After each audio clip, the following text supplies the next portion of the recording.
Coming up on HowIGMT, how to purchase and install your very own steering yoke for your Model 3 or Model Y. MotorTrend tests out the auto shift out of park feature in the refreshed Model S, and progress is made at GigaFactory Berlin.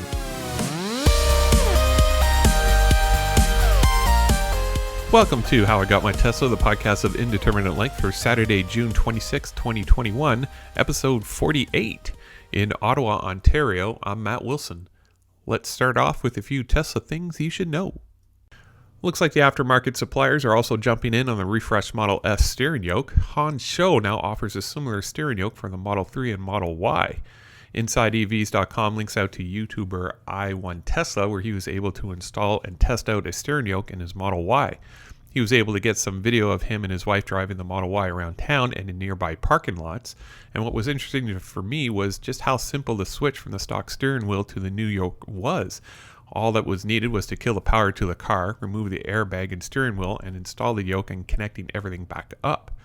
The switching to the steering yoke is not a one-to-one reproduction as what is found in the Model S. The Show yoke does not have the capacitive buttons, and drivers are still required to use the stocks found on the steering column. So I wonder just how long we're going to see a conventional steering wheel in the Model 3 and Model Y. If Elon actually finds driving with a steering yoke so much better, maybe the conventional steering wheel is not long for this world. Anyway, so starting at $1,100 is not certainly for the faint of heart, but if you want to separate your Model 3 or Model Y from everyone else, this option might be for you. Then again, you could also simply cut the top of the original steering wheel and cover the exposed areas with new leather, but it's just not quite right, as seen in the Teslarati.com article in the show notes below. MotorTrend recently took another look at the refreshed Model S, and this time around they focused their attention on Tesla's auto shift out of park, or the predictive shifting feature that automatically detects to place the vehicle into forward or reverse.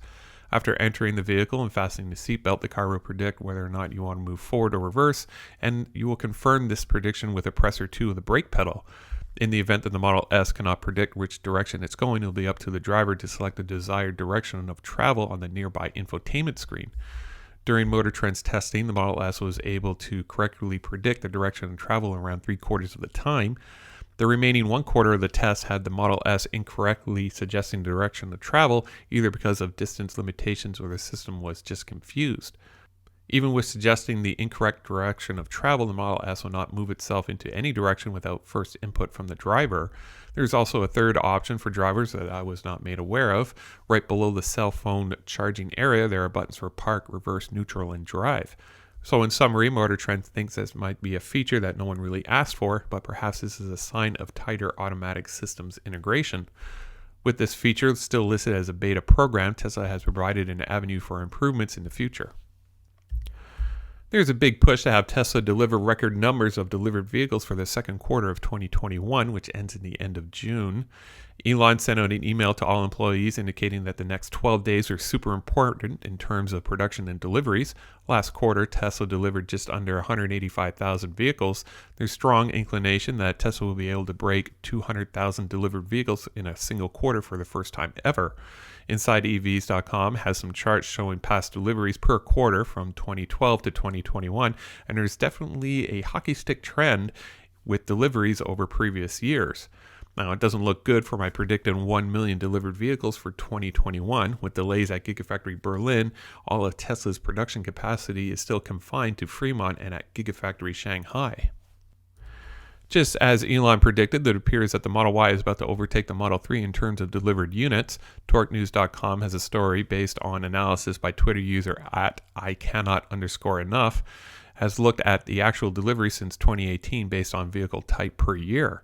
According to the data, delivered Model 3s have leveled off, while delivered Model Ys are continuing to increase quarter over quarter. I suspect that this is not much of a surprise, since SUV sales across the automotive industry have basically pushed sales of sedans to the back burner. With the introduction of the Model Y, Tesla has given potential purchasers an option where they might find the Model 3 a little bit too small and the Model X just too expensive to purchase. Tesla has two of the top 3 American-made vehicles in the U.S. The Model 3 and Model Y are ranked number 1 and number 3 respectively, with the Ford Mustang between the two Teslas ranked at number 2. This accomplishment is even made more impressive since both vehicles are all electric. Just last year, the Model 3 ranked number 4 on the list, and this year the Model 3 was the 16th best-selling car in the world, according to a report from Forbes. According to Elon Musk, Tesla's vertical integration in terms of production and product knowledge gives Tesla a distinct advantage over other automobile manufacturers. With in-house designing and required machines to assemble each vehicle, Tesla can quickly identify and implement efficiencies along the production line, something that would take a complete factory shutdown with other companies.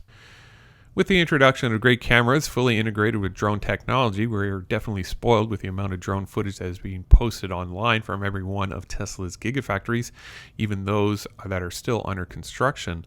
It's been a while since I've looked at GigaFactory Berlin, and thanks to YouTuber Fly Brandenburg, we all have a great look at what is happening lately. Despite opposition groups still slowing things down in terms of issuance of final permits, Tesla was still able to move forward with testing production equipment and production lines inside the sprawling complex. Most recently, we're now seeing primed Model Y bodies in a new paint shop and progress on the new 4680 battery cell production facility. The entire area that has been cleared dwarfs the land that currently is occupied by either completed buildings or buildings that are still under construction. There's still plenty of room for Tesla to expand further into.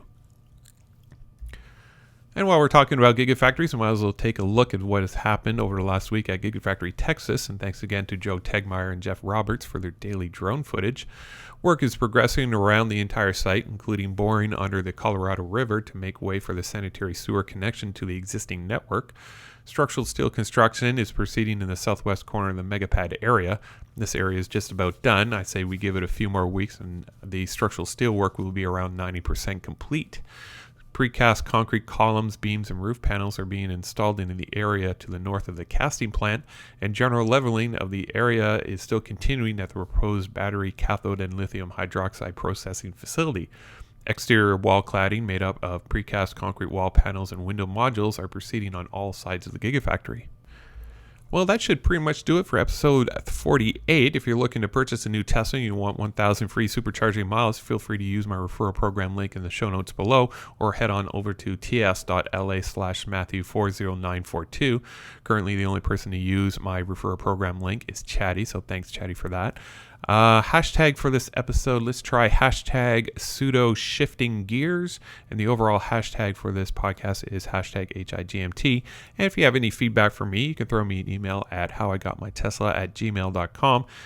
And I need to shout out my patrons who support me at the V3 supercharging level, so thanks again to my brother Nick for your continued support.